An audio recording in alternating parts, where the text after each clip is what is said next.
Metro যাত্রীদের জন্য দুঃসংবাদ। ফেব্রুয়ারি মাসে ৮ দিন সম্পূর্ণ বন্ধ থাকবে ইস্ট ওয়েস্ট মেট্রো পরিষেবা। মেট্রোর তরফে বিজ্ঞপ্তি প্রকাশ করে মঙ্গলবার জানানো হয়েছে ১৩ থেকে ১৬ ফেব্রুয়ারি এবং ২০ থেকে ২৩ ফেব্রুয়ারি পর্যন্ত সম্পূর্ণ বন্ধ থাকছে এই লাইনের পরিষেবা। অর্থাৎ হাওড়া ময়দান থেকে এসপ্ল্যানেড এবং শিয়ালদা থেকে সেক্টর ৫ দুই অংশেই কোনো মেট্রো চলবে না। ইতিমধ্যেই এসপ্ল্যানেড থেকে শিয়ালদা স্টেশনের মধ্যে টানেল তৈরির কাজ সম্পন্ন হয়েছে, তবে এখনও কিছু কাজ বাকি।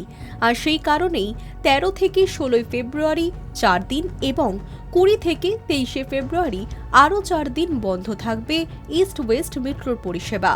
এর মধ্যে ১৫ এবং ১৬ তারিখ এবং ২২ এবং ২৩ তারিখ যথাক্রমে শনিবার ও রবিবার পড়েছে।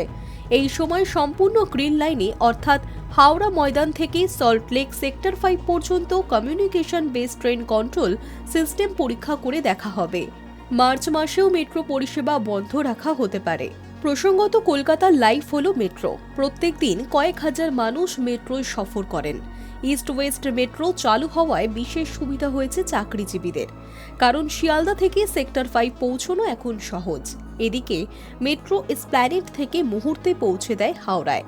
এই দুটি লাইনেই এতগুলো দিন পরিষেবা বন্ধ থাকায় চূড়ান্ত সমস্যার আশঙ্কায় যাত্রীরা। Hi News network.